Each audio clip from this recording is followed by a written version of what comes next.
Hello students, मैं doctor Arvinder Kaur BEd की online video classes में आप सभी का बहुत बहुत स्वागत करती हूँ। डियर स्टूडेंट, आप लोग बीएड सेमेस्टर 2 में मेरे साथ नॉलेज एंड करिकुलम यूनिट 2 की पढ़ाई कर रहे हैं। और डियर स्टूडेंट्स, आप सबको पता है कि पिछले कुछ वीडियोज़ में हमने नॉलेज एंड करिकुलम के यूनिट 2 में से नॉलेज के बारे में जाना है, नॉलेज के फीचर्स के बारे में जाना है, डेफिनेशंस के बारे में जाना है, और इसके बाद हमने इंफॉर्मेशंस के भी बारे में जाना है। और पिछले वीडियो में हमने फेथ और बिलीफ के बारे में भी जाना था, ट्रुथ, फेथ एंड बिलीफ। तो आज का हमारा जो टॉपिक होगा, ट्रुथ, फेथ एंड बिलीफ को जानने के बाद आज का जो हमारा सबसे इम्पॉर्टेंट टॉपिक है और आज के वीडियो में जिस चीज़ के बारे में हमें जानना है वो है रीजनिंग एंड एनालिसिस। आप जानते हैं कि जो भी कॉम्पिटिटिव एग्ज़ाम्स होते हैं या जब भी एजुकेशन के एक टॉप स्टैंडर्ड की बात की जाती है तो उसमें एक वर्ड आता है जिसे हम कहते हैं रीजनिंग। तो आज की वीडियो में हम रीजनिंग के बारे में जानेंगे, जिसे हिंदी में हम तर्क कहते हैं। तो आइए आज हम अपना टॉपिक जो करेंगे, आज के वीडियो में जिस टॉपिक को हम कवर करेंगे वो है रीजनिंग। आज के वीडियो में मैं आपको ये बताऊंगी कि रीजनिंग क्या होती है, रीजनिंग के डेफिनेशंस क्या हैं, रीजनिंग के प्रकार क्या हैं और रीजनिंग के इम्पोर्टेंस क्या है, क्यों रीजनिंग हमारे लिए ज़रूरी है। तो चलिए स्टूडेंट्स, आज का हम वीडियो स्टार्ट करते हैं। रीजनिंग एंड एनालिसिस में से रीजनिंग का पार्ट आज के वीडियो में कवर करेंगे और अगले वीडियो में हम ये देखेंगे कि रीजनिंग के टाइप्स क्या होते हैं। बेसिकली आपको रीजनिंग में 2 टाइप्स के बारे में जानना है आपके सिलेबस के अकॉर्डिंग, और वो है डिडक्टिव मेथड और इंडक्टिव मेथड। तो मैं अगले वीडियो में आपको बताऊंगी कि रीजनिंग में इंडक्टिव मेथड और डिडक्टिव मेथड क्या होता है। लेकिन आज के वीडियो में हम लोग ये जानेंगे कि रीजनिंग क्या होती है, रीजनिंग का डेफिनेशन क्या होता है और रीजनिंग की क्या महत्व है, रीजनिंग की क्या इम्पोर्टेंस है। Let's start today's video about reasoning. Dear students, आपने रीजनिंग के बारे में कई बार सुना होगा। आपने अक्सर सुना होगा कि रीजनिंग के सवाल जो हैं कॉम्पिटिटिव एग्ज़ाम्स में या जो भी हाई लेवल के एग्ज़ाम्स होते हैं उसमें रीजनिंग के क्वेश्चन ज़्यादा होते हैं। तो अक्सर हमारे दिमाग में ये सवाल आता है कि ये रीजनिंग होता क्या है, रीजनिंग को हम कैसे समझेंगे। तो आइए आज हम रीजनिंग को समझते हैं कि रीजनिंग एक्चुअल में क्या है। रीजनिंग जो है वो थिंकिंग प्रोसेस को कहते हैं, हमारे सोचने की जो प्रक्रिया है और हमारे सोचने की सबसे जो बेस्ट प्रक्रिया है, हमारे सोचने का जो सबसे बेस्ट फॉर्म है, उसे हम रीजनिंग कहते हैं। रीजनिंग जो होती है is use to solve the problem. जो हम सोचते हैं कि इस समस्या का समाधान कैसे करें, उसे हम रीजनिंग कहते हैं। आप ये वर्ड देखिए डियर स्टूडेंट, ये वर्ड देखिए, ये जो वर्ड है रीजनिंग, इसका मतलब ही होता है तर्क। तर्क यानी कि किसी भी समस्या का समाधान करने का एक रीज़न। रीजनिंग यानी कि रीज़न, हम जो भी सवाल का जवाब दे रहे हैं उसको हम रीज़न के साथ जब स्पष्ट करते हैं, जब हमारे पास हमारी बातों के लिए, हमारी इन्फॉर्मेशन के लिए, हमारे नॉलेज के लिए तर्क उपलब्ध होते हैं या हम तर्क को ध्यान में रख कर किसी भी समस्या का समाधान करते हैं, तो वो बेसिकली रीजनिंग होता है। देखिए इसमें है कि it play major role in adjusting the person from his external environment. Reasoning is an important component of personality that controls behavior. Reasoning जो है वो हमारी पर्सनालिटी का बहुत इम्पॉर्टेंट हिस्सा है। क्यों? क्योंकि ये हमारे बिहेवियर को कंट्रोल करता है। आपकी तर्क करने की शक्ति जितनी अच्छी होगी, आपकी सोचने की शक्ति जितनी अच्छी होगी, आप अपनी पर्सनालिटी में उसी तरह से चेंजेस ला पाएंगे। Reasoning always serves it's purpose. Reasoning जो है वो हमेशा किसी पर्पस को लेके चलता है। रीजनिंग के पास हमेशा कोई ना कोई कारण होता है, किसी भी चीज़ का, किसी भी विषय वस्तु का कोई ना कोई कारण होता है, उसे हम रीजनिंग या तर्क कहते हैं। इसे आप हिंदी में इस प्रकार से समझ सकते हैं कि तर्क जो है वो चिंतन प्रक्रिया का सर्वश्रेष्ठ प्रकार है। विवेक यानी कि तर्क का उपयोग समस्या के समाधान में किया जाता है।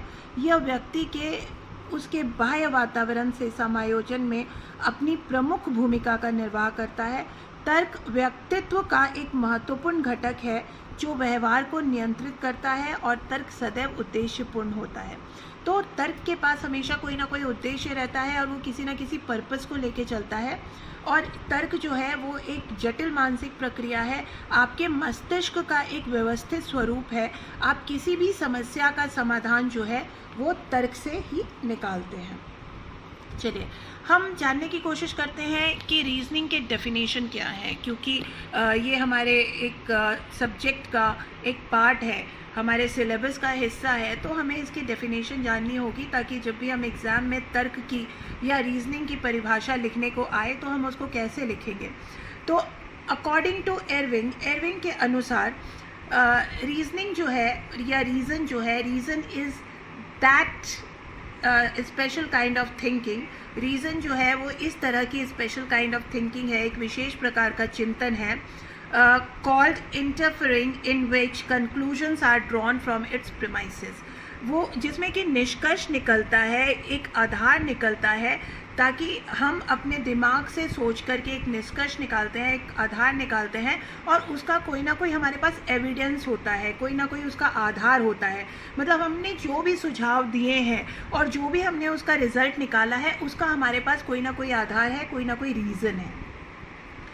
चलिए एक और डेफिनेशन हम देखते हैं, हालांकि मैं आपको 3-4 डेफिनेशन बताऊंगी। एक और डेफिनेशन देखते हैं अकॉर्डिंग टू गैरेट के अनुसार reason is step wise thinking with a purpose और गोल इन माइंड। गैरेट का ये कहना था कि तर्क जो है या रीज़न जो है, रीजनिंग जो है, वो विशिष्ट उद्देश्यों की एक चरणबद्ध प्रक्रिया है। हम जब किसी विशेष उद्देश्य को पाना चाहते हैं तो हम स्टेप वाइज जो प्रोसेस करते हैं उसे हम रीजनिंग या रीज़न कहते हैं।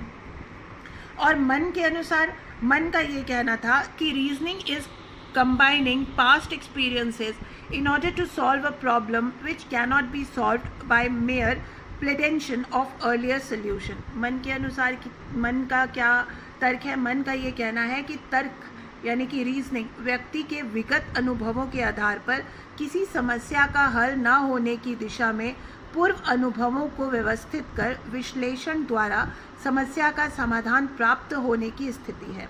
कहने का मतलब यह है कि जब हमारे पास कोई समस्या होती है तो हम अपने पुराने अनुभव, जो हमारे पास्ट एक्सपीरियंस है, उनके आधार पर हम एक व्यवस्थित तरीके का सल्यूशन निकालते हैं, व्यवस्थित तरीके का समस्या का समाधान प्राप्त करते हैं। वो उसे ही हम रीजनिंग कहते हैं, क्योंकि उसके लिए हमारे पास एक तर्क होता है, एक रीज़न होता है कि ये हमारा जो है पूर्व अनुमानित सल्यूशन है, पहले से जज किया हुआ या पहले से वेरीफाई किया हुआ सल्यूशन है। चलिए कुछ और डेफिनेशन देखते हैं। अकॉर्डिंग टू क्रूज के अनुसार reason is a implicit behaviour in which many symbols are use. Cruz के अनुसार ये तर्क एक अंतर्निहित व्यवहार है, एक हमारा इम्प्लिक्ट व्यवहार है या इम्प्लिक्ट बिहेवियर है जो हमारे अंदर होता है, जिसमें अनेक प्रतीकों का प्रयोग किया जाता है। हम कई तरह के सिम्बल्स को अपने रीजनिंग में यूज़ करते हैं। अब देखिए एक स्किनर की डेफिनेशन को देखिए। स्किनर के अनुसार reason is a word use to describe the mental recognition of cause and effect relationship. It may be prediction of an event from an observed cause or the interference of cause from the observed event। तो Skinner के अनुसार क्या है कि reason यानी कि तर्क एक ऐसी प्रक्रिया है, प्रक्रिया में घटनाओं के कार्यकाल के संबंधों में परिणामों को मस्तिष्क में स्वीकृति प्रदान की जाती है। मतलब ये कि जो घटनाएं हो चुकी हैं उससे रिलेटेड जो रिज़ल्ट पहले आ चुके हैं उसको हम मेंटली एक्सेप्ट कर लेते हैं। हम मेंटली एक्सेप्ट कर लेते हैं कि इससे संबंधित या इस विषय वस्तु से संबंधित जो घटनाएं पहले हो चुकी हैं उसको हम अपने मन मस्तिष्क में एक्सेप्ट कर लेते हैं, और जो पुरानी घटनाएं हो चुकी हैं उसको हम वर्तमान की घटना से जोड़ करके जो सॉल्यूशन प्रोवाइड करते हैं उसे रीजनिंग कहते हैं। चलिए अब जितने भी हमने डेफिनेशन देखे हैं, इन सभी डेफिनेशंस के आधार पर हम ये कह सकते हैं, on the basis of all these definition it can be said that logic या reasoning is an objective thinking. तो हम ये कह सकते हैं कि जो रीजनिंग है वो उद्देश्यपूर्ण चिंतन है। उद्देश्यपूर्ण चिंतन मतलब एक ऑब्जेक्टिव थिंकिंग है, हमें पता होता है कि इसका पर्पस क्या है, हम क्यों सोच रहे हैं, या इसका रीज़न हमें पहले से उस रीज़न को अपने दिमाग में रखना होता है, और in it the solution of the problem is found on the basis of full knowledge and experience। तो इसमें जो भी हम समस्या का समाधान खोजा जाता है वो पहले के ज्ञान और अपने एक्सपीरियंस के आधार पर खोजा जाता है। ये सारे डेफिनेशन को देखने के बाद हमने यही निष्कर्ष निकाला क्या कि जो तर्क है या रीजनिंग है उसमें एक ऑब्जेक्टिव होता है, एक गोल होता है, हमें पता होता है कि हम क्यों ये सोच रहे हैं, और उसका एविडेंस हमारे पास होता है, और जो हमारे पास्ट एक्सपीरियंसेस हैं उनके आधार पर हम किसी समस्या का समाधान खोजते हैं। और तर्क से पर्यावरण की जानकारी व मस्तिष्क की सूचनाओं को विशेष नियमों के अंतर्गत प्रयोग करते हैं। तो जो हमारा प्रेजेंट इन्वायरमेंट है, तो हम रीजनिंग से हमारे प्रेजेंट इन्वायरमेंट को जोड़कर, जो हमारे प्रेजेंट इन्वायरमेंट की इन्फॉर्मेशन है और अपने ब्रेन की इन्फॉर्मेशन है, इन दोनों को जोड़कर हम स्पेशल सोल्यूशन ढूंढते हैं। तो आई थिंक स्टूडेंट आपको रीजनिंग का मतलब समझ में आ गया होगा और रीजनिंग के डेफिनेशन भी समझ में आ गए होंगे। चलिए हम अब जानने की कोशिश करते हैं कि रीजनिंग के क्या फीचर्स होते हैं, इसकी क्या इंपॉर्टेंस है, या तर्क की क्या विशेषताएं हैं। तो हम सबसे पहले ये जानते हैं कि तर्क की क्या विशेषताएं हैं। सबसे पहले ये चीज़ जो हमने डेफिनेशन में भी देखी थी कि तर्क एक उद्देश्यपूर्ण प्रक्रिया है। ठीक है, reasoning is a objective process. इसमें हमेशा कोई ना कोई ऑब्जेक्टिव होता है, किसी न किसी समस्या का समाधान होता है, इसीलिए तर्क किया जाता है, इसलिए रीजनिंग का उपयोग किया जाता है। दूसरा जो इम्पॉर्टेंस है या फीचर है वो ये है कि तर्क का उपयोग किसी समस्या के समाधान में प्रयत्नों के असफल होने पे किया जाता है।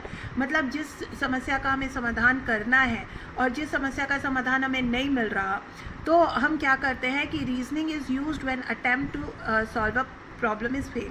जब हमारे पास किसी समस्या का समाधान नहीं आ रहा है तो हम क्या करते हैं, तर्क का उपयोग करके उस प्रॉब्लम को सॉल्व करने की कोशिश करते हैं। नेक्स्ट है, तर्क की प्रक्रिया में पूर्व ज्ञान व अनुभवों का सहारा लिया जाता है। तो आपने देखा, पहले डेफिनेशंस में भी आपने देखा है कि रीजनिंग जो है वो एक ऐसा प्रोसेस है जिसमें हम पहले का यानी कि पूर्व ज्ञान, प्रायर नॉलेज लेते हैं और एक्सपीरियंस का भी इस्तेमाल किया जाता है। और हमने क्या देखा, हमने ये भी देखा कि तर्क एक प्रकार का अमूर्त चिंतन है, यानी कि it's a type of abstract thinking जिसमें प्रतीकों का अत्यधिक प्रयोग किया जाता है। इसमें सिंबल्स को यूज़ करते हैं, और इसको पूरी तरह से कैसे सिंबल्स को यूज़ करते हैं और रीजनिंग के क्या क्या प्रकार होते हैं ये मैं आपको अगले वीडियो में बताऊंगी। बट अभी मैं आपको ये ज़रूर बता दूं कि देखिए, रीजनिंग को हम लोग दो पार्ट में डिवाइड कर सकते हैं। एक होती है वर्बल रीजनिंग, एक होती है नॉन वर्बल रीजनिंग। एग्जाम्पल के तौर पे मैं आपको बताती हूँ कि वर्बल रीजनिंग में आप लिख कर, बोल कर, बता कर अपने रीज़न को बता सकते हैं, और जो नॉन वर्बल रीजनिंग होती है उसमें हम सिंबल यूज़ करते हैं। जैसे कि आप देखते हैं, आप अगर रोड पे चल रहे हैं और अगर ट्रैफिक लाइट में रेड बत्ती जल गई तो गाड़ी को खड़े होना पड़ता है, तो वो सिंबल है जो कि हमें पहले से पता है कि अगर रेड लाइट जलेगी तो हमें स्टॉप हो जाना है, और जैसे ही ग्रीन लाइट जलेगी हमें आगे बढ़ना है। तो ये जो है ये हमारे मन मस्तिष्क में पहले से ही ये तय है, ये ज्ञान, ये पूर्व नॉलेज हमारे अंदर पहले से ही है कि ग्रीन लाइट पे चलना है और रेड लाइट पे खड़े हो जाना है। इसी तरह से कई तरह के सिंबल हैं, उसमें लिखा कुछ नहीं होता, सिर्फ सिंबल दिए होते हैं। जैसे एरो का साइन दिया हुआ है तो आप समझ जाएंगे कि अगर लेफ्ट एरो का साइन है मतलब लेफ्ट साइड में जाना है, राइट एरो का साइन है यानी कि राइट साइड में जाना है, और दो सिंबल करके उसे काट दिया गया है मतलब आगे रास्ता बंद है। तो ये सारे सिंबल हैं, ये रीजनिंग का एक पार्ट है, जिससे कि हमें ये पता चलता है कि ये एक तरह की इन्फॉर्मेशन है जो हमें मिलती है और ये रीजनिंग का पार्ट होती है। तो इसी तरह से हम कह सकते हैं कि reasoning is a type of abstract thinking in which symbols are heavily used. हम रीजनिंग में जब नॉन वर्बल रीजनिंग होती है जिसमें कि बोला नहीं जा सकता या सेंटेंस नहीं हम इस्तेमाल करते हैं, उसमें हम सिंबल का इस्तेमाल करते हैं, और symbol is a type of reasoning जिससे कि आप इजीली समझ जाते हैं कि सामने जो हमारी समस्या है उसका सल्यूशन क्या है। तो हम सिंबल के अनुसार भी कई बार रीजनिंग का उपयोग करते हैं। तो आई होप स्टूडेंट्स कि आपको यहाँ तक समझ में आ गया होगा। अगले वीडियो में मैं आपको बताऊंगी कि रीजनिंग के टाइप्स जो होते हैं वो क्या क्या होते हैं। रीजनिंग के दो टाइप्स के बारे में मैं आपको अगले वीडियो में बताऊंगी, एक होगा इंडक्टिव मेथड और एक होगा डिडक्टिव मेथड। तो आज के वीडियो में इतना ही। अगले वीडियो में हम इसके आगे जानेंगे, रीजनिंग के टाइप्स को जानेंगे, इंडक्टिव और डिडक्टिव मेथड। तो अगर इस अभी तक के वीडियो में आपको कोई भी प्रॉब्लम हो तो आप इवनिंग की क्लास में मुझसे अपने सवाल कीजिए।